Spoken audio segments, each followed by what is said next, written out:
Akhirnya saya Oke, baik, saya ulang kembali. Di pertemuan kali ini kita akan bahas image processing using machine learning. Nah, di materi sebelumnya ini kita sudah pelajari ya terkait dari konsep dasar dari Python sendiri, dari programming language dengan Python. Terus yang kemudian kalau kita merujuk pada buku yang saya share, buku referensinya, di chapter yang kita lewatkan itu adalah image processing using OpenCV, yang dimana di dalamnya akan dibahas ya di sesi praktikum yang akan disampaikan oleh Kang Ilham gitu. Jadi di chapter itu memang isinya banyak terkait prakteknya gitu. Jadi kita tidak akan bahas dengan banyak di sesi pertemuan di kelas gitu. Jadi yang akan dibahas nanti di sesi praktikum. Nah, di kali ini yang akan kita bahas terkait dengan bagaimana kita memanfaatkan pendekatan machine learning untuk image processing. Nah, di antaranya yang akan kita bahas secara ringkas dan jelas di sini dimulai dari ini ya, shift ataupun future mapping dengan menggunakan shift algorithm ataupun dengan menggunakan algoritma shift. Nah, ini yang pernah ditunjukkan di salah satu paper yang dicontohkan gitu, bahwa ada suatu penelitian yang telah dilaksanakan yang tujuannya adalah bagaimana dapat merecognize ataupun mengenali suatu objek yang memang similar dengan data yang sebelumnya dengan menggunakan shift gitu. Jadi ada key point yang dimana disamakan key point-nya ketika beberapa key point sama, maka dikatakan dua citra ini adalah similar ataupun sama ya, namun tidak exactly same gitu. Jadi sama namun tidak persis gitu. Jadi bisa dikategorikan objeknya yang sama seperti itu. Terus yang kedua ada yang namanya image registration using the random sample consensus ataupun disingkat RANSAC. Ya, nah ini juga sama untuk image registration ini secara singkat gitu. Jadi bagaimana dua buah objek yang berbeda waktu untuk pengambilan dari gambarnya itu dapat diregistrasikan ataupun digabungkan sehingga dapat terlihat objek yang sama namun dengan tambahan update situasi yang terbaru gitu terkait dari gambarnya. Terus yang ketiga ada juga image classification using artificial neural network ataupun ANN.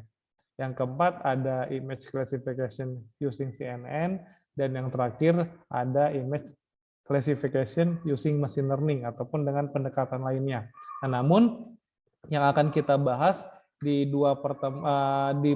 pertemuan pertama gitu. Jadi untuk topik ini akan disampaikan di dua pertemuan gitu. Namun di pertemuan yang pertama ini yang akan kita bahas poin pertama dan kedua ataupun shift algorithm and ransack algorithm gitu. Jadi dua algoritma yang akan kita bahas dulu. Di pertemuan selanjutnya baru kita akan bahas ANN, CNN, dan pendekatan dari machine learning yang lain untuk image processing.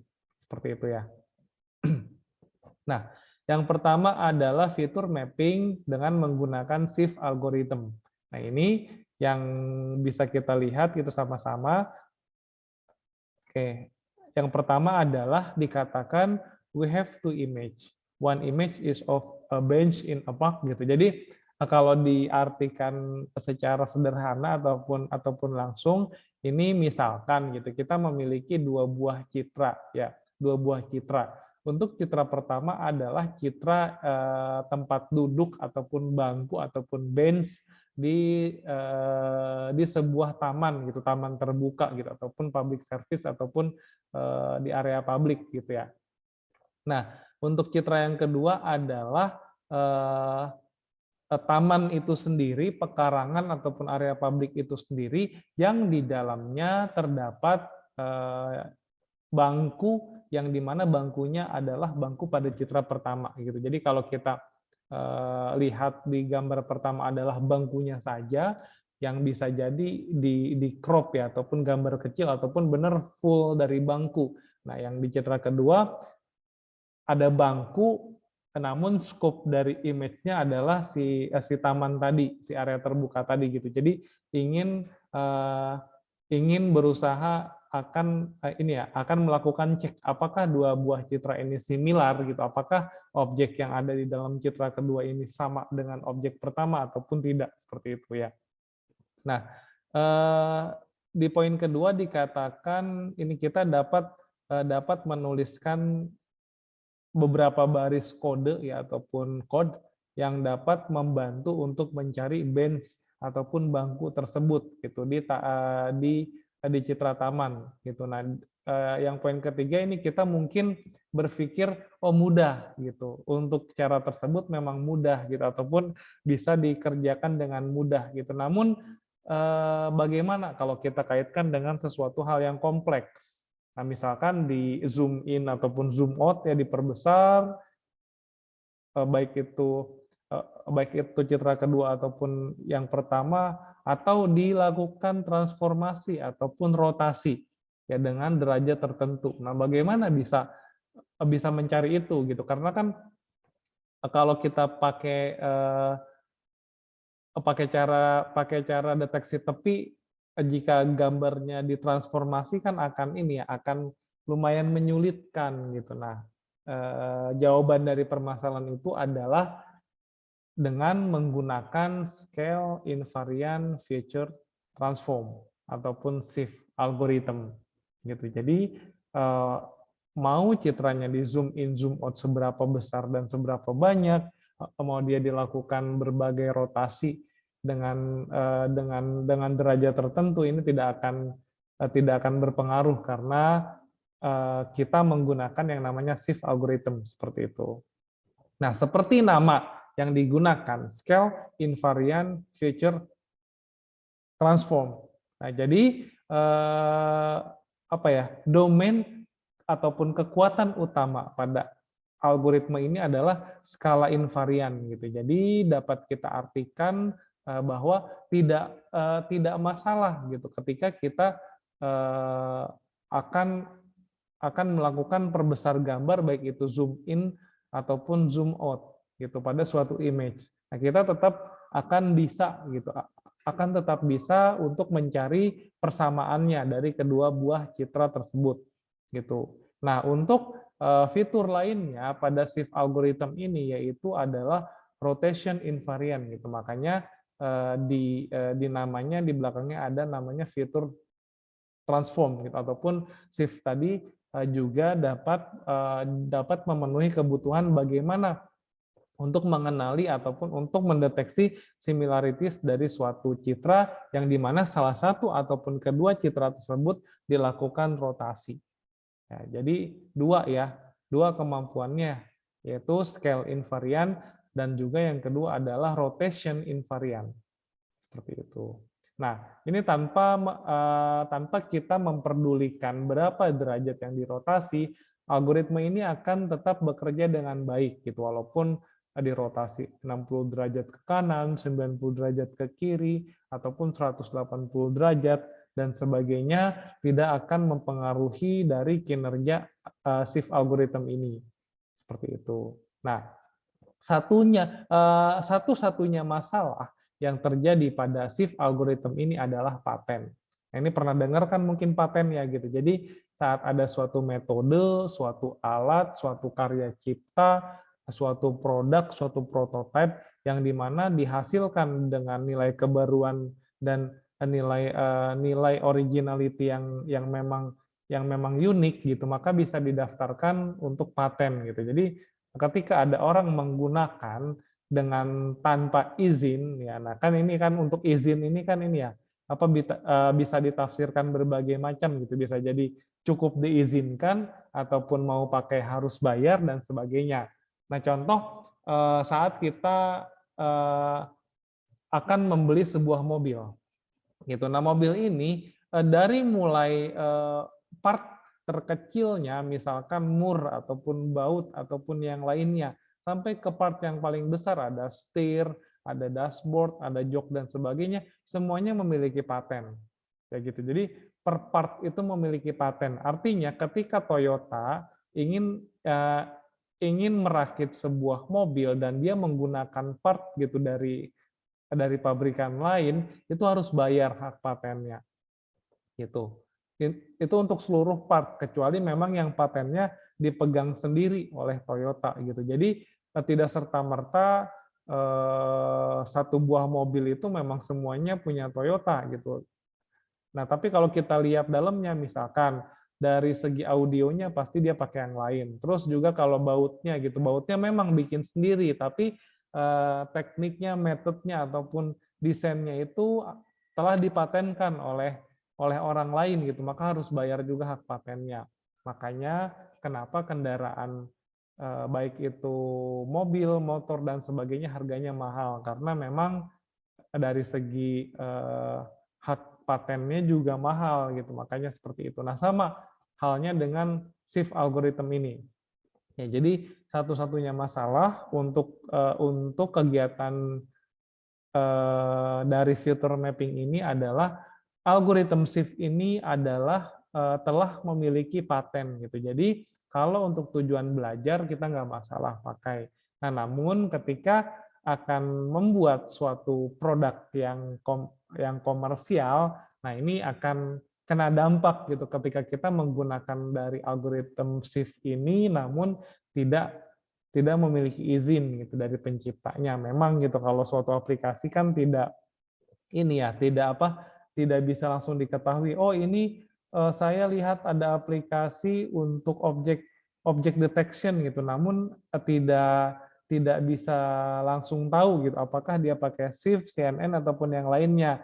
Nah, namun ketika ada assessment ataupun ada pengujian bisa jadi kita kena kendala kalau kita menggunakan Shift namun tidak memiliki izin ya. Untuk kepentingan belajar mencoba itu boleh, tapi untuk komersial ini harus memiliki izin untuk shift algorithm ini ya, seperti itu. Oke.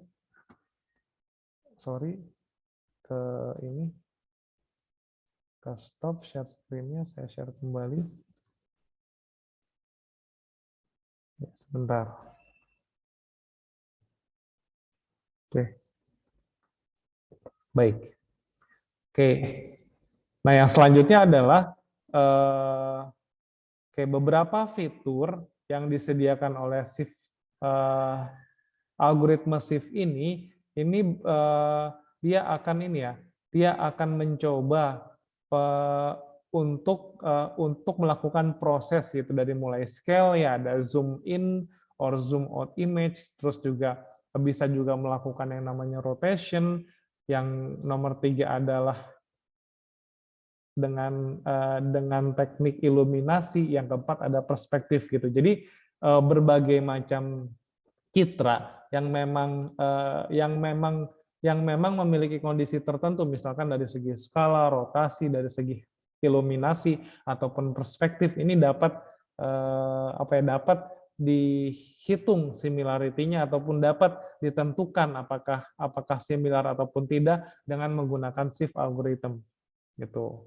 Nah, selanjutnya step by step yang dilakukan selama proses dari penggunaan shift algorithm ini dimulai dari yang pertama, yaitu find and constructing a space to ensure scale invariance, ya, ataupun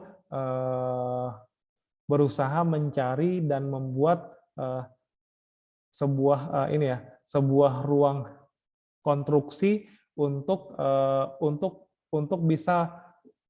bisa meyakinkan ya dari skala invariance-nya seperti apa gitu ya.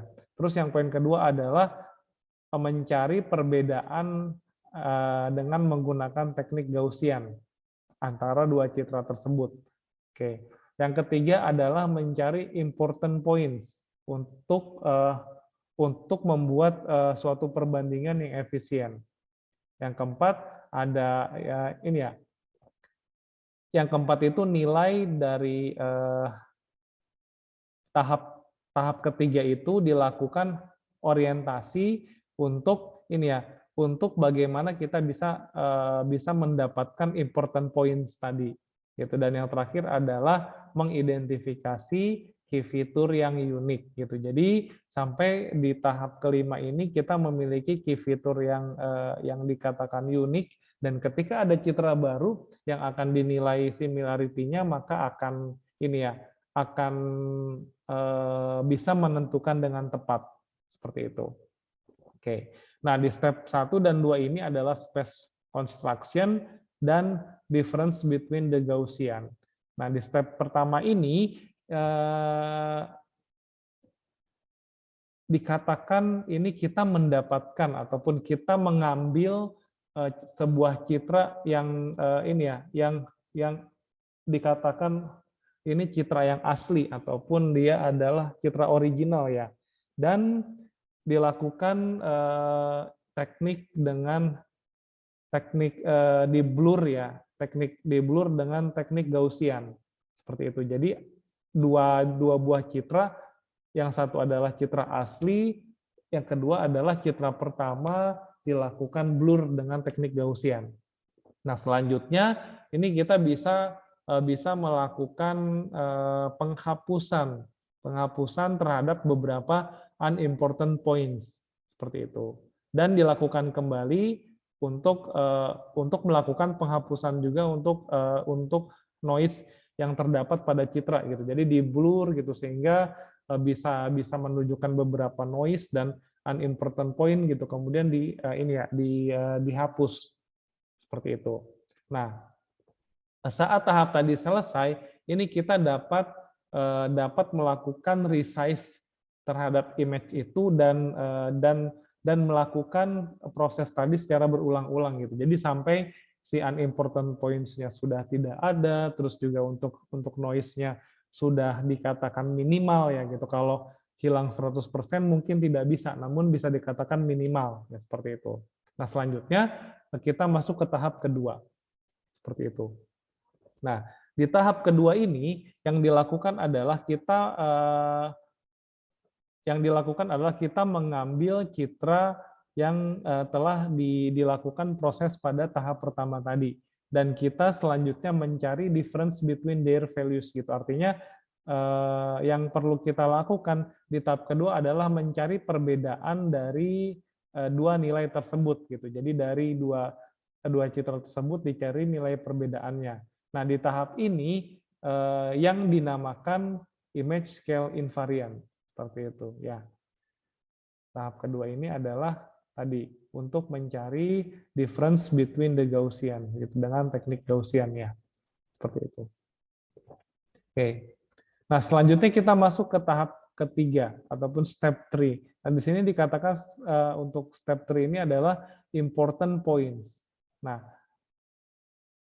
selama di tahap nomor 3 ini ataupun di tahap ketiga ini, kita akan memfokuskan ataupun ini kita akan mengidentifikasi terkait dengan important points ataupun nama lainnya adalah key points ya gitu. Jadi belum sampai key fitur, ini masih key points ataupun yang dilakukan adalah untuk mencari beberapa poin yang dikatakan poin kunci gitu ya.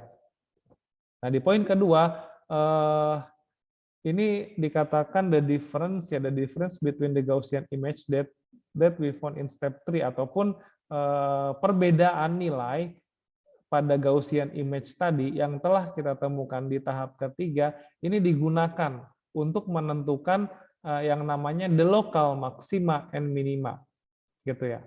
The local maxima and minima ataupun bisa dikatakan nilai optimum dan nilai minimum lokal ya. Seperti itu. Nah, yang selanjutnya adalah kita mengambil each pixel ataupun kita mengambil setiap pixel dan kita melakukan cek terhadap terhadap pixel tetangganya gitu. Jadi kalau kita pakai yang namanya ukuran dari matriksnya 3x3 gitu, maka saat kita akan menilai pixel pertama ini, pixel tetangganya adalah yang ini ya, yang satu di sebelah kanan, terus juga yang satu lagi diagonal itu ke kanan bawah dan yang di bawahnya gitu. Jadi ada 3 pixel tetangga gitu. Namun ketika bergeser terus sampai dia membentuk pixel yang utuh gitu ataupun dengan ukuran 3x3 matriksnya. Seperti itu ya. Nah, yang poin keempat, the pixel is marked gitu as a key point. Jika ya seperti itu. Jika pixel tersebut adalah memiliki nilai maksimum ataupun pixel tersebut memiliki nilai minimum di antara tetangganya gitu. Jadi dilihat apakah pixel ini yang sedang dicek ini adalah memiliki nilai maksimum ataupun minimum di antara pixel-pixel tetangganya. Gitu. Ketika dia ternyata nilai maksimum dan ataupun dia nilainya minimum gitu, maka bisa ditentukan bahwa dia itu adalah lokal maksima dan atau dia adalah lokal minima gitu. Jadi ini yang dicari ya. Nilainya tuh atau bersifatnya atau gitu. Jadi kalau dia itu nilainya paling besar, dia disebut namanya lokal maksima, namun ketika nilainya paling kecil maka disebut namanya lokal minima, seperti itu. Nah, tahap selanjutnya ini kita mencari subpixel maksima and or minima gitu. Jadi mencari subpixel dari suatu citra gitu. Kemudian yang selanjutnya dilakukan kembali cara tadi gitu, dicek pixel per pixel apakah dia itu bisa ditentukan sebagai nilai lokal maksima ataupun minima ya, seperti itu, sama tahapnya dengan poin kedua dan tiga tadi, seperti itu ya. Nah, yang poin selanjutnya adalah saat kita mencari subpixel gitu, yang diperlukan adalah dengan menggunakan konsep dari matematik yang disebut dengan nama the Taylor expansion gitu. Jadi untuk mencari subpixel ini tekniknya ataupun konsepnya adalah dengan konsep yang dinamakan Taylor expansion, seperti itu ya. Yang selanjutnya adalah ketika subpixel ini ditemukan ya. Saat subpixel ini ditemukan, selanjutnya kita akan mencoba untuk mencari yang namanya tadi nilai maksima and nilai minima lagi gitu. Jadi yang sudah saya jelaskan tadi bahwa prosesnya sama. Ketika subpixel ditemukan, maka kita harus mencari yang namanya nilai maksima dan minima lagi ataupun lokal maksima ataupun lokal minima. Seperti itu. Nah, selanjutnya tidak kalah penting juga bahwa kita perlu yang namanya menentukan untuk key point itu adalah pada sisi ini ya, sudut ataupun sisi corner gitu. Namun yang harus kita gunakan konsepnya saat kita akan menentukan bahwa sudut ataupun dari corner tadi itu adalah key point dengan menggunakan Hessian matrix. Tadi yang saya bilang, ketika ada di pojok kiri atas ataupun pixel pertama, ini untuk cara cek ketetanggaannya memang dia dikatakan agak sulit karena untuk jumlah tetangganya ini tidak pas ketika posisinya ada di tengah gitu ataupun di kolom kedua di baris kedua gitu, maka kan dia lengkap ya tetangganya gitu, di atas 3, di kanannya 3, di bawahnya 3, dan di kiri 3, maka bisa dicek gitu. Namun ketika di posisinya di corner gitu, maka dia harus menggunakan yang namanya teknik Hessian matrix ataupun dengan konsep matematika yang namanya teknik dari matriks Hessian ini ya. Ini bisa dicari kalau tekniknya Taylor expansion kayak gimana untuk cek subpixel, dan ketika kita ingin menentukan key point di sisi sudut ataupun di sisi corner gitu, maka menggunakan Hessian matrix ataupun dengan teknik dari matriks Hessian ya, seperti itu. Nah, dikatakan di poin terakhir bahwa corners are always consider the best key point. Nah, dikatakan ataupun disimpulkan bahwa sudut itu menjadi ini ya, key point yang paling baik gitu, yang paling baik dan yang paling menentukan gitu. Makanya kita juga perlu namanya memfokuskan untuk bisa menentukan bahwa corner itu untuk menjadi key point, seperti itu ya. Oke, selanjutnya di tahap keempat adalah unimportant key point, dan yang kelima adalah orientation of key point. Nah, di step keempat ini Yang pertama kita lakukan adalah menentukan yang namanya sebuah threshold value ataupun nilai ambang batas ya, nilai ambang batas. Nah, tadi kan setiap pixel sudah ketahuan ya key point-nya ya. Yang nilainya paling besar di antara tetangganya disebut lokal maksima dan dia jadi key point, ataupun yang nilainya paling kecil di antara tetangganya dia dinamakan yang namanya lokal minima, juga key point. Nah, sekarang di tahap keempat ini unimportant key point, di mana key point yang dikatakan tidak penting dan akan dihapus seperti itu, ya, ataupun tidak digunakan. Nah, yang pertama kita lakukan adalah menentukan nilai ambang batas ataupun yang namanya a threshold value. Nah, yang poin kedua, in the key points generated image, ya, ataupun pada saat key point yang telah di-generate tadi ataupun dihasilkan tadi dan di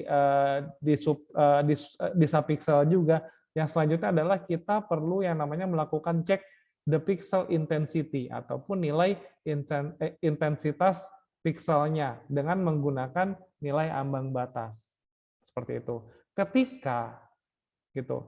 Ketika pixel intensity is less than the threshold value ataupun nilainya lebih kecil dari nilai ambang batas, misalkan nilai ambang batasnya adalah 20 misalkan ya, contoh. Terus ternyata intensitas pixelnya itu 10 gitu. Nah, makanya dikatakan walaupun dia itu key point, namun dikatakan unimportant key point dan di-reject ataupun ditolak gitu. Jadi key point yang memiliki nilai pixel intensity-nya di bawah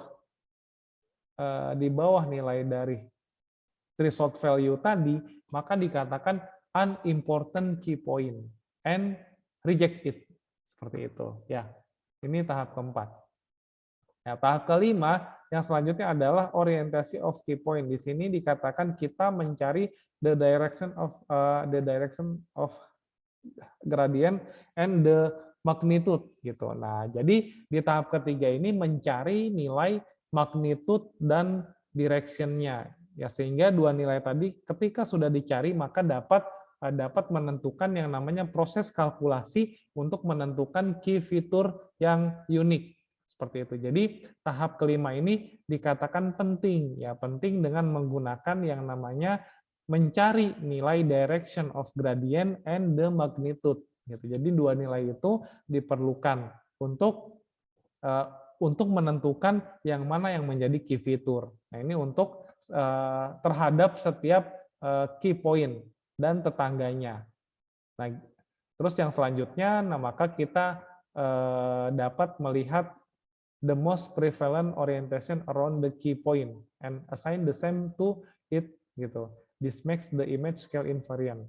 Nah, seperti itu gitu. Jadi saat kita sudah menemukan dua nilai tadi, maka kita bisa melihat most prevalent orientation around the key point seperti itu. Nah, ini juga hasil dari tahap 5 bisa bisa direpresentasikan ataupun bisa digambarkan dengan menggunakan histogram seperti itu ya. Oke. Nah, yang terakhir adalah tahap ke-6 ataupun step 6, key fitur.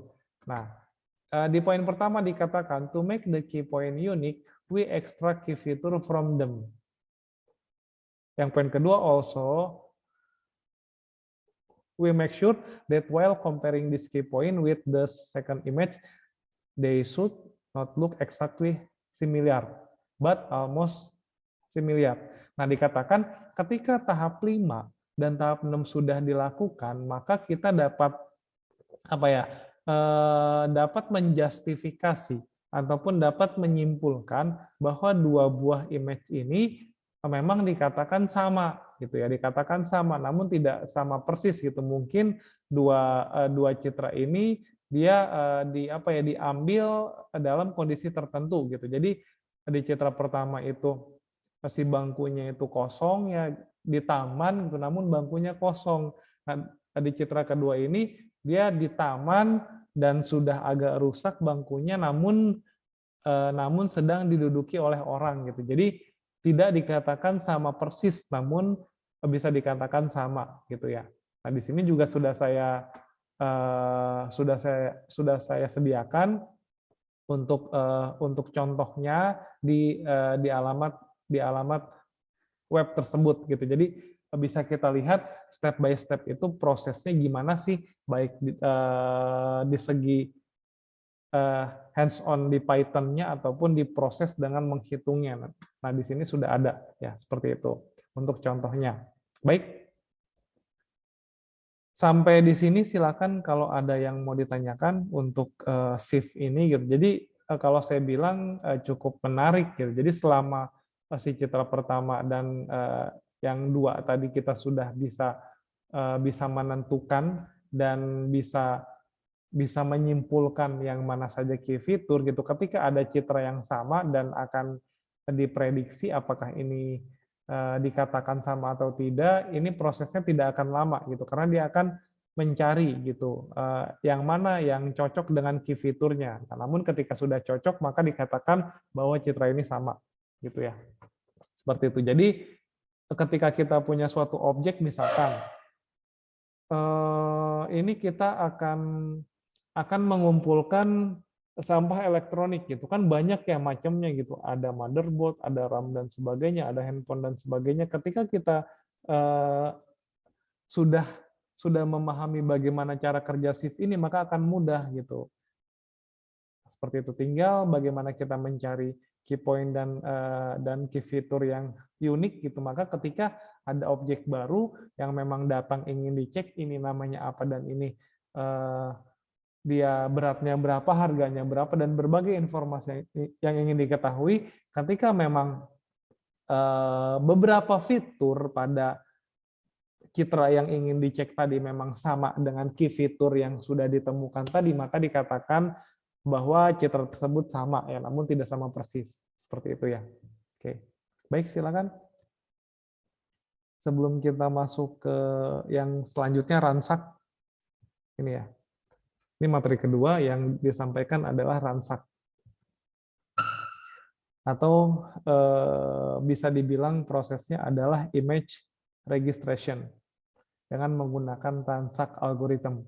Ya. Oke. Baik, jika belum ada tidak apa-apa, kita lanjut dulu. Nah, misalkan di sini kita memiliki dua buah gambar ya. Dua buah gambar. Untuk gambar pertama dua buah gambar tadi sama-sama diambil ataupun dipotret pada area yang sama. Ya, seperti itu, pada tampak area yang sama gitu. Contoh, misalkan kita mau memotret gitu pada luasan area dengan dua teknik. Yang pertama dengan teknik dengan menggunakan satelit, dan cara kedua dengan menggunakan drone, seperti itu. Nah, di buku itu dijelaskannya seperti itu. Nah, di poin kedua dikatakan untuk gambar pertama digambarkan bahwa place ataupun tempat yang ditangkap citranya ini menggunakan teknik indraja ataupun dengan menggunakan satelit. Nah, di mana untuk citra yang kedua ini digunakan ataupun ditangkap untuk gambarnya dengan menggunakan drone, seperti itu ya. Ini terdapat perbedaan. Nah, kalau di mata kuliah sistem informasi geografi, saya sudah menjelaskan kalau satelit itu mengambil citra itu tidak real time ya, gitu. Misalkan dikatakan satelit apa, nah dia mengambil berdasarkan kategori waktu tertentu. Bisa jadi saat pengambilan citra oleh satelit ini belum ada rumah kita misalkan.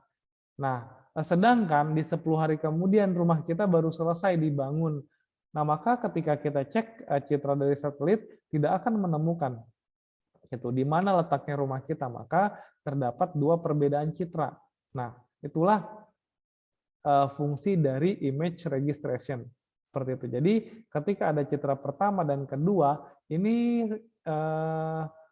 sepertinya memang area yang sama gitu, area yang sama, namun terdapat objek yang berbeda ataupun update. Nah, maka dilakukan yang namanya registration ataupun bahasa lainnya ditumpuk, digabungkan tanpa menghilangkan update dari informasi yang baru. Seperti itu ya. Nah, ini juga dikatakan dicontohkan ya gitu pada gambar yang posisi di bawah ini bahwa bagaimana kita menggabungkan dua buah citra yang memang bentuknya sama gitu, namun terdapat update perubahan gitu, baik itu terdapat objek yang baru atau posisinya berbeda dan sebagainya. Kemudian bagaimana cara kita untuk menumpuk dua citra tersebut tanpa menghilangkan informasi yang baru ya, seperti itu ya. Nah, selanjutnya di sini ransak ini dikatakan is one of the best algorithm to use for image registration. Artinya ransak ini dikatakan disimpulkan karena sudah dilakukan beberapa penelitian, disimpulkan menjadi sebuah algoritma yang dikatakan terbaik untuk ataupun dalam proses registrasi image. Gitu. Nah, ini diantaranya terdiri dari 4 step. Yang pertama adalah fitur detection and extraction. Ini sudah sama-sama kita kenal ya gitu kalau yang namanya suatu citra saat si fiturnya diekstraksi maka nilai-nilai pixelnya itu menjadi nilai fitur ya, seperti itu ya.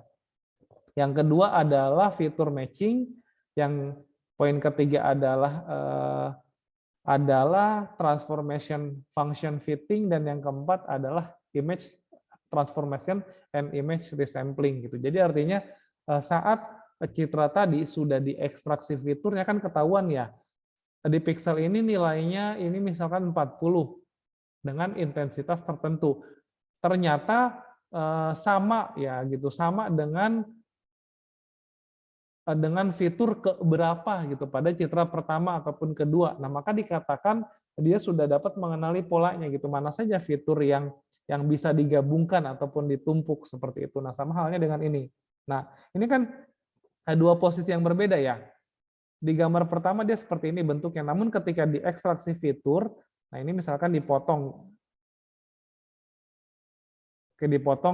dengan bentuk persegi misalkan. Nah, ketika dilakukan tahap ekstraksi fitur, maka nilai-nilai pixel tadi akan mendeskripsikan, ya, akan merepresentasikan ini sebetulnya polanya, bentuknya apa, objeknya.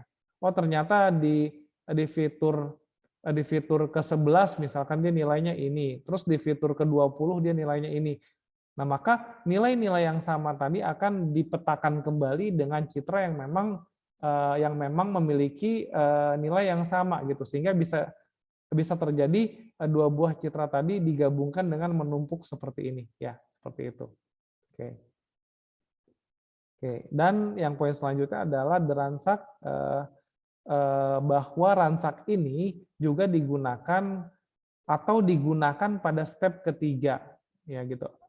Digunakan pada step ketiga ya dari tahap ketiga ini. Oke, untuk mencari transformasi dari functionnya gitu. Jadi si ransak ini sebetulnya terdapat pada tahap ketiga gitu. Tahap pertama dan kedua tadi tidak menggunakan yang namanya ransak, namun di tahap ketiga ini menggunakan teknik ataupun dari metode yang dinamakan ransak ini, sehingga dapat meregistrasi dua buah citra dengan baik. Seperti itu ya. Oke. Nah, ini dan di poin kedua ini juga dikatakan bahwa ransak algoritma ini saat kita menggunakan dari ransak algoritma ini kita dapat mencari homografi ataupun similarity antara dua image yang tadi kita bandingkan 2, 3, 4 dan sebagainya, itu bisa ya. Seperti itu. Karena tadi secara simpel bahwa saat kita melakukan ekstraksi fitur, maka nilai-nilai pixel tergambarkan. Dan ketika ada nilai yang similar antara satu objek dengan objek lainnya, maka dapat dikatakan dia adalah objek yang sama. Seperti itu ya. Nah, ini di poin poin ketiga dikatakan untuk apa ya? Konsep algoritma ataupun konsep algoritma dari ransak ini, yang pertama adalah find for common feature point of the two image randomly. Artinya yang pertama adalah mencari 4 fitur poin utama dari dua buah image secara random, seperti itu. Then find the homography matrix. Selanjutnya cari matriks yang dikatakan homografi ataupun similarity, seperti itu. Dan yang poin kedua adalah repeat this step multiple times until we have a homography matrix with the maximum number of layers. Artinya terus lakukan secara berulang-ulang sampai ya gitu, sampai kita sudah memiliki matriks yang homograf ataupun yang similar. Oke, dengan nilai maksimum in layers-nya seperti itu. Jadi saat sudah ditemukan, maka saat digabungkan di registration akan menjadi dua buah citra yang menumpuk seperti itu ya. Nah, sama halnya gitu kalau kita apa ya? Kita ingin mengenali suatu area, misalkan mau mengenali daerah Unsika gitu dari satelit. Seperti itu. Namun kan bisa dilihat gitu. Si satelit itu dia date-nya itu tanggal berapa, bulan berapa, tahun berapa. Kemudian ternyata tidak update citranya, maka kita ambil citra yang kedua dengan menggunakan drone. Nah, saat sudah ada dua buah citra, maka kita sudah bisa langsung mengenali dari dua buah citra ini yang mana objek yang sama dan yang mana yang beda. Nah, ketika sudah ditemukan, maka bisa dilakukan yang namanya registrasi image gitu. Sehingga digabungkan dia akan terlihat objek mana saja yang berbeda ataupun update objeknya apa saja seperti itu ya. Oke. Itu dua teknik yang bisa kita gunakan tergantung dari apa fungsi yang kita butuhkan. Misalkan gitu kalau mau mengenali dua buah objek apakah similar or not gitu. Nah, kita bisa menggunakan sieve ya gitu. Namun diawali dengan mengumpulkan dataset untuk mencari fitur-fitur yang sama ataupun key fitur yang bisa menentukan bahwa dua buah citra itu similar seperti itu. Nah, sedangkan di teknik kedua ini, saat kita mendapatkan sebuah citra di masa lalu tidak sama dengan yang di masa kini, ini kita bisa melakukan yang namanya registrasi image dengan menggunakan transact. Seperti itu dengan teknik mencari matriks yang homograf ataupun similar dari diawali dengan empat poin yang utama gitu, diambil secara random ataupun secara acak seperti itu ya. Baik. Oke, untuk materinya demikian. Untuk selanjutnya silakan saya buka sesi tanya jawab ya, bagi yang ingin bertanya.